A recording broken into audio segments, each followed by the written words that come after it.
Bonjour, bienvenue dans Nova. Dans cette vidéo, je vais vous parler des panneaux photovoltaïques disponibles depuis la bibliothèque française et en particulier de leur comportement en 3D. Attention, cette vidéo s'adresse aux utilisateurs français puisque dans la bibliothèque suisse, ces objets ne sont pas encore disponibles, certainement qu'ils seront implémentés pour une prochaine version, mais dans le cas de la version 16.3, depuis laquelle je fais ma présentation, eh bien, ces éléments ne sont uniquement disponibles depuis, euh, sont uniquement disponibles depuis la version française. Donc, à gauche, j'ai appelé la version panneau photovoltaïque vertical. À droite, l'élément rangé de panneaux photovoltaïques. Et juste pour vous montrer la deuxième variante, en fait, c'est exactement la même que la première. Pour preuve, je vais prendre la première, je vais la placer. Et dans le deuxième onglet, la fenêtre des propriétés, je peux choisir une variante en affichage panneau horizontal ou vertical. Alors il faut faire très attention, ça c'est une représentation schématique non dynamique, exactement comme pour une prise ou un interrupteur. Donc vous n'allez pas pouvoir modifier les dimensions de la représentation symbolique par défaut, même en modifiant la longueur, la profondeur, la hauteur. Vous voyez bien qu'ici les valeurs sont identiques, pourtant les représentations graphiques ne le sont pas. La seule chose qu'on peut faire ici, c'est éventuellement modifier l'échelle. Voilà. En revanche, par contre, la version panneau photovoltaïque en rangée, son symbole 2D, il est dynamique. Donc je peux même aller choisir plusieurs variantes, comme ça. Vous retrouvez au passage les représentations graphiques qu'on utilise pour les armoires divisionnaires. Donc par contre, c'est des représentations graphiques qui sont très limitées.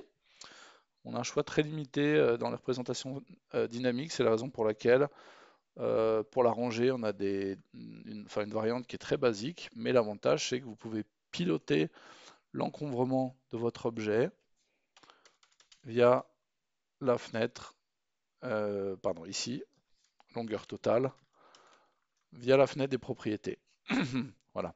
Alors maintenant, je vais faire une copie de ces objets et puis je vais activer via la fenêtre des propriétés euh, la variante représentation pour les vues en plan 2D plus 3D pour bien vous montrer ce qui se passe. Alors, la représentation 3D en arrière-plan, elle va réagir aux dimensions que je peux saisir au niveau de l'objet. Donc, si je fais une coupe, comme ceci, on va retirer celui du milieu là, il ne nous sert plus à rien. C'est le même, en tout cas, la représentation 3D est identique. Donc, on va retrouver la largeur de l'objet, ça va être donc cette valeur-là. Hop, voilà, plus ou moins. J'ai mal saisi les côtes, mais on retombe sur la valeur d'1,10 m. Ensuite, au niveau de la hauteur, on retrouve nos 1,8 m, donc c'est la hauteur du panneau en position verticale, hein. Et la profondeur, ça va être cette dimension-là, donc 30 mm par défaut.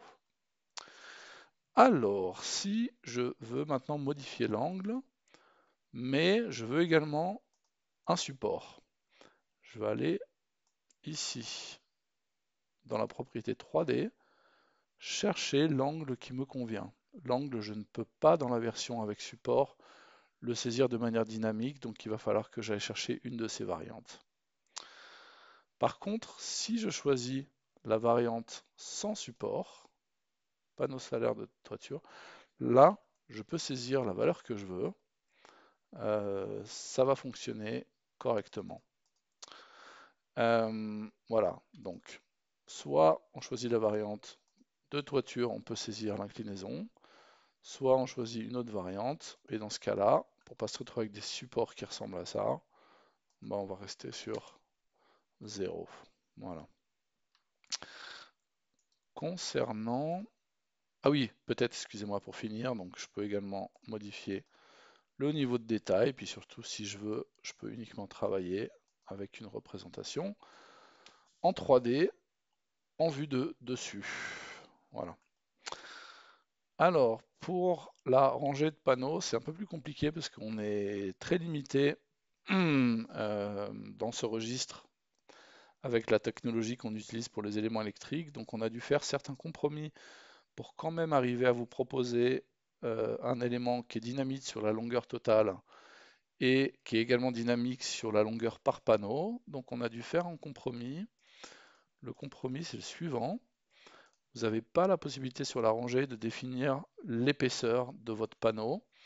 En fait, on a détourné la variable qu'on utilisait pour la variante individuelle, donc pour fixer l'épaisseur, on l'a détournée pour pouvoir à la fois gérer dans la fenêtre des propriétés la longueur totale et la longueur par panneau. Donc en fait, les textes ici ne correspondent pas du tout à la réalité. La première ligne, ça va être la longueur totale du panneau et la deuxième ligne, ça va être la longueur par panneau. Donc si vous voulez quelque chose de propre, il va falloir en fait saisir un multiple en haut de la valeur en bas. Donc si je veux 10 panneaux, je vais saisir 1000 en bas et 10 000 en haut. Et si je fais ça, je vais vraiment avoir une synchronisation au niveau de la longueur entre le symbole et la représentation 3D.